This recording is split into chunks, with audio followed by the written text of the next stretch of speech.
আজকের রেসিপিটি একদম অন্যরকম এবং খুবই মজার। ভাবতেই পারবেন না মাত্র একটি প্রধান উপকরণ দিয়ে তেল ছাড়াই এত সুন্দর এত মজার একটি নাস্তা তৈরি করা যায়।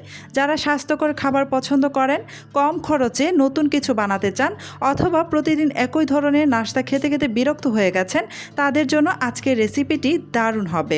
প্রথমে একটি বাটির মধ্যে একটি ডিম ভেঙে নিয়ে নিলাম 2 টেবিল চামচ চিনি আর স্বাদ অনুযায়ী লবণ।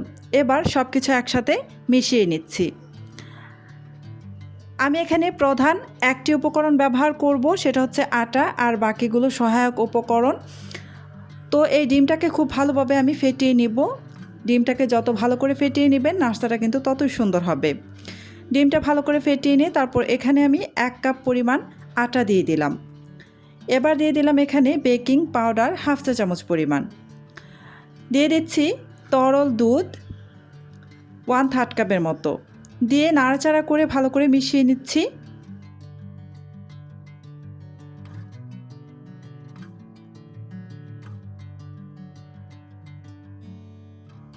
আমি এখানে আরও 1/3 কাপের মতো তরল দুধ দিয়ে দিলাম, দিয়ে আবারও নাড়াচাড়া করে একটি ব্যাটার বানিয়ে নিচ্ছি।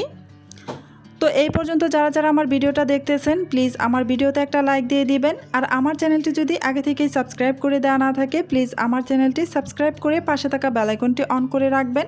এতে করে যখন আমি নতুন নতুন রেসিপির ভিডিও আপলোড করব, তখন সাথে সাথে আপনার ওখানে নোটিফিকেশন পৌঁছে যাবে। এই ব্যাটারটাকে খুব ভালোভাবে বিট করে নেবেন। এই যে আমি খুব ভালো করে কাঁটা চামচের সাহায্যে বিট করে নিচ্ছি। আর ব্যাটারের ঘনত্বটা দেখুন। আর এখানে একটু টেস্ট বাড়ানোর জন্য এখানে কনডেন্স মিল্ক দিয়ে দিলাম 2 টেবিল চামচ পরিমাণ। আপনারা চাইলে কিন্তু এটা বাদ দিতে পারেন, তবে এটা দিলে খেতে একটু বেশি ভালো লাগবে। তো কনডেন্স মিল্ক দেওয়ার পর আমি নাড়াচাড়া করে ভালো করে আবারও ব্যাটারের সাথে মিশিয়ে নিচ্ছি। খুব ভালো করে কিন্তু মিশিয়ে নিতে হবে। আরও কিছুক্ষণ আমি ব্যাটারটাকে বিট করে নিব।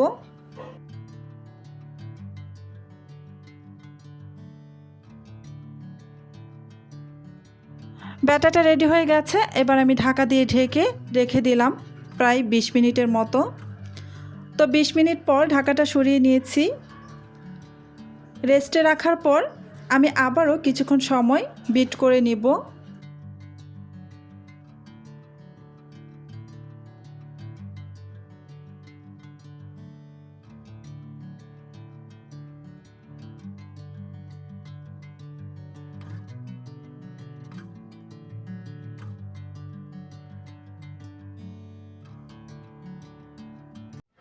এই তো ব্যাটারটা সম্পূর্ণভাবে রেডি হয়ে গিয়েছে। এবার আমি চলে যাচ্ছি চুলায় একটা প্যান বসিয়ে দিয়েছি। আর প্যানের মধ্যে আমি দিয়ে দিচ্ছি হাফ চামচের মতো তেল। তেলটা দিয়ে আমি খুব ভালোভাবে প্যানের মধ্যে ভালো করে লাগিয়ে নিচ্ছি। এই নাস্তাটা ভাজার জন্য কিন্তু খুব বেশি তেলের প্রয়োজন নেই, হাফ চামচের মতো তেল হলেই হবে, অথবা আপনারা চাইলে কিন্তু একদম তেল ছাড়া এটা বানাতে পারেন। তো এখানে আমি 1 চামচের মতো ব্যাটার দিয়ে তারপর প্রায় 1 মিনিটের মতো ঢেকে রেখেছিলাম।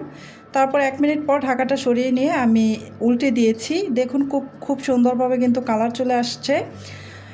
এভাবে আমি দুই পাশেই খুব সুন্দরভাবে কালার করে ভেজে নেব। আর এই নাস্তাটা ভাজার সময় কিন্তু চুলার আঁচ একদমই মিডিয়াম টু লো আঁচে রেখে তারপর নাস্তাটা ভাজবেন। এতে করে নাস্তাটা কিন্তু খুব সুন্দরভাবে সমানভাবে ভাজা হবে। তো একটি নাস্তা আমার ভাজা হয়ে গিয়েছে। আমি বাকি আরও একটি নাস্তা ভাজার জন্য চুলায় আমি প্যানের মধ্যে 1 চামচের মতো ব্যাটার দিয়ে দিলাম। দিয়ে আবারও ঢাকা দিয়ে রেখে দিচ্ছি প্রায় 1 মিনিটের মতো। চুলার আঁচ এ পর্যায়ে কিন্তু একদমই লো আঁচে থাকবে। তো 1 মিনিট পর ঢাকাটা সরিয়ে নিয়ে আমি এই যে আলতো হাতে নাস্তাটাকে উল্টে দিচ্ছি।